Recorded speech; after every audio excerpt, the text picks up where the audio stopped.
কের ঐতিহ্য না, ব্রাহ্মণবাড়িয়া ঐতিহ্যের শহর, ব্রাহ্মণবাড়িয়া ঐতিহ্যের জেলা, ব্রাহ্মণবাড়িয়া আন্দোলনের জেলা, ব্রাহ্মণবাড়িয়া হক্কানি উলামাদের জেলা।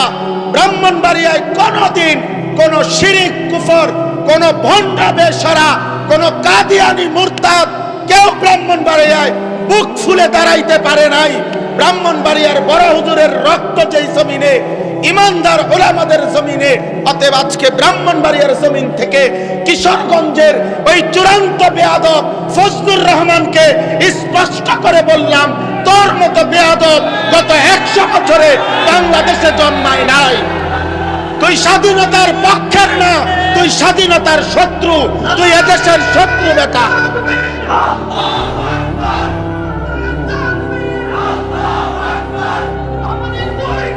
জুতা মারো তালে তালে।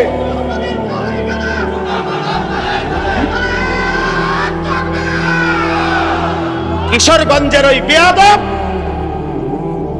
গত 60 বছরে তোর মতো বেয়াদবের মতো কথা বাংলাদেশে কোন নাস্তিক মুরতাদ, কোন স্বঘোষিত মুরতাদ এত বড় কথা বলে নাই। সে দেশের মা বোনদেরকে বলছে যে আপনারা আলেমের সন্তান পেটে নিবেন না। আরে বেটা বেয়াদব, তোর মতো বেয়াদবকে, তোর মা বাপকে যদি কোন আলেমে দিন বিয়ে না পড়াইতো, তো তুই ফজলুর রহমান কোন নেককার চরিত্রবান কোন পবিত্র নারীর ঘরে জন্ম নিতে পারতি না বেটা। তুই এখন মোল্লা চেনো না?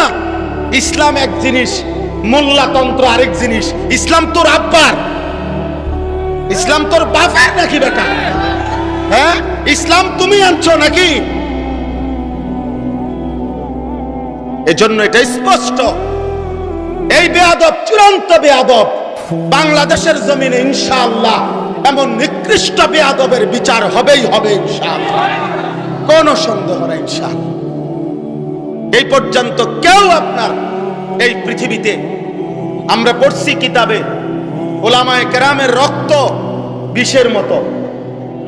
বিষ যেমন মানুষকে শেষ করে দেয়, ওলামায়ে কেরামের রক্ত নিয়ে কেউ ছিনিমিনি খেললে, ওলামায়ে কেরামের ইজ্জত নিয়ে কেউ ছিনিমিনি খেললে, খোদার কসম, রব্বে কাবার কসম, আল্লাহ তাআলা ওই ব্যক্তি, ওই গোষ্ঠী, ওই দলকে বেইজ্জতি, লাঞ্ছিত, অপমানিত করেই করে, করেই করে, করেই করে।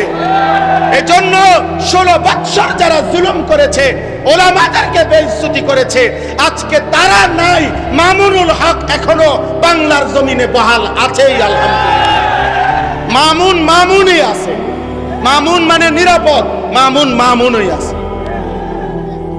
ফ্যাসিস্ট নাই, জালেম নাই, অহংকারীরা নাই, অহংকারীরা নাই। এটাই রবের ফয়সালা, এটাই আল্লাহর ফয়সালা। ব্রাহ্মণবাড়িয়ার ওই বেয়াদব, ব্রাহ্মণবাড়িয়ার উলামায়ে কেরামকে বারবার বিদ্রুপ করেছিল।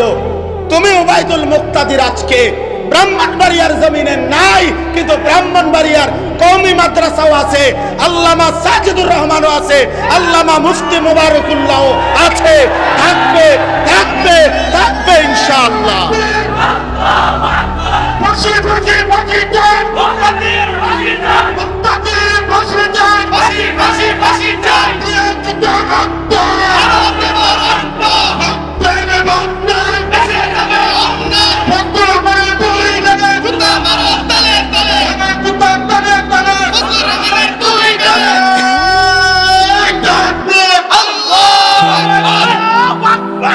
এটা ভুলে গেলে চলবে না ইনশাআল্লাহ, ইনশাআল্লাহ বলেন ইনশাআল্লাহ। এখানে ডানে বামে স্টেজে যারা বসা আছেন সবাই আলহামদুলিল্লাহ ওয়াইজ, সবাই খুতাবা, বক্তা। এত বেশি পরিমাণ ওয়াইজ, খুতাবা, উলামাদের মাঝখানে আমি কিছু বলা আমার জন্য অনেক কঠিন। আমার পরম শ্রদ্ধেয় উস্তাদে মুহতারাম, বাংলাদেশের হাজারো লাখো উলামায়ে কেরামের এবং ইমানদার তাওহীদি জনতার অভিভাবক হেফাজতে ইসলাম বাংলাদেশের শ্রদ্ধাভাজন মহাসচিব আল্লামা শায়েখ সাজিদুর রহমান দামাত বারাকাতুহুল আলিয়া হুজুর আমাকে সরাসরি বলছেন এই মজমায় আজকের এই মাহফিলে আসতে, এই জন্য আমি আসছি। আমাদের অনেক শ্রদ্ধেয় হযরত মাওলানা মুফতি আমজাদ হোসাইন আশরাফি দামাত বারাকাতুহুল আলিয়া তিনিও বলেছেন, ওনার সাথেও কথা বলছি। আমি আপনাদের সামনে সামান্য কিছু কথাই আরজ করতে চাই। আলহামদুলিল্লাহ, ওলামায়ে কেরাম, ওয়াইজিনে কেরাম এমন সুন্দর একটি আয়োজন, এমন সুন্দর একটি সংগঠন প্রতিষ্ঠা করেছেন। আমার প্রথম কথা হলো ইনশাআল্লাহ আমি আমার সবটুকু দিল দিয়ে দোয়া করি আল্লাহ তাআলা যেন এই ফাউন্ডেশনকে সর্বোচ্চ কবুল করেন। ব্যক্তিগতভাবে আমার পড়ালেখার সূচনাই ব্রাহ্মণবাড়িয়া। দারুল আরকাম মাদ্রাসা যখন 1993 সালে দারুল আরকাম মাদ্রাসা যখন প্রতিষ্ঠিত হয়, আমি সেই প্রথম বর্ষের ছাত্র। সর্বপ্রথম আমাদেরকে দিয়েই দারুল আরকাম মাদ্রাসা শুরু হয়েছে। সর্বপ্রথম ছাত্র আমরা, একবারে প্রথম বেস। মেড্ডা পীরবাড়ি হুজুরের পুরাতন বাড়ির পাশে আমাদের বেরতলার হুজুর বলতেন হযরত মাওলানা উসমান সাহেব, হুজুরের একটা মসজিদ ছিল, মসজিদের পাশে একটা হুজরা মক্তবঘর, এইখানেই সর্বপ্রথম দারুল আরকাম মাদ্রাসা ক্লাস শুরু হয়েছে। আমি ওইখানের ছাত্র। সেখান থেকে ঘাটুরা 1 নম্বর গ্যাস ফিল্ডের পাশে একটা ভাড়া বাড়িতে আমরা ছিলাম। ওইখান থেকে আমরা এখন যেখানে মাদ্রাসা, এখানে আমরা গেছি। মাদ্রাসার পুরাতন মসজিদ এর কাজ বলা চলে, আমরা রাত দিন কাজ করছি। তখন এটা বলার উদ্দেশ্য হলো যে ইনশাআল্লাহ যেহেতু ব্রাহ্মণবাড়িয়ায় আমার জিন্দেগির পড়ালেখার শুরু, তো আমিও ইনশাআল্লাহ আসিরা ফাউন্ডেশনের একজন সদস্য হব ইনশাআল্লাহ। এই জন্য আমি ব্যক্তিগতভাবে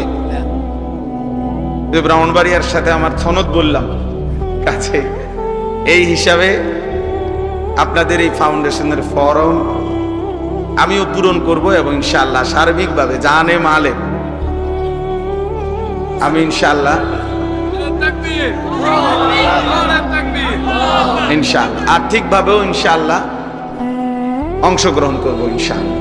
তবে সবসময় যে কোনো রকমের খোঁজ খবরের সময় আমরাও ইনশাআল্লাহ পাশে থাকার চেষ্টা করব। আল্লাহ তাআলা তৌফিক দান করেন। কোরআনুল কারীমের প্রথম পারা 2 নম্বর সূরা, সূরায়ে বাকারা। এই সূরার 129 নম্বর আয়াত আমি আপনাদের সামনে তেলাওয়াত করেছি। সূরায়ে বাকারার 129 নম্বর আয়াত,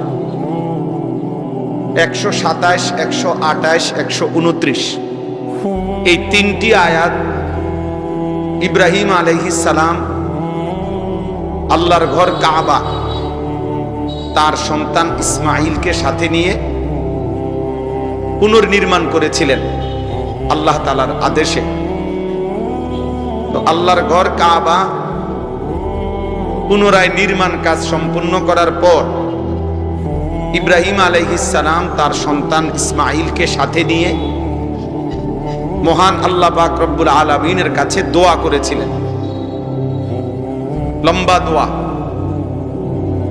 এই দোয়ার মধ্যে তিনি কি কি বলছেন সেই দোয়াগুলো 127, 128, 129 নম্বর আয়াতের মধ্যে আছে।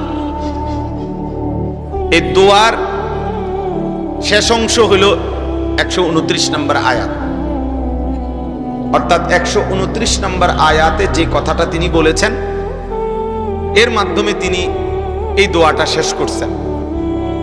তো এইটাই আপনাদের কাছে শোনানো উদ্দেশ্য।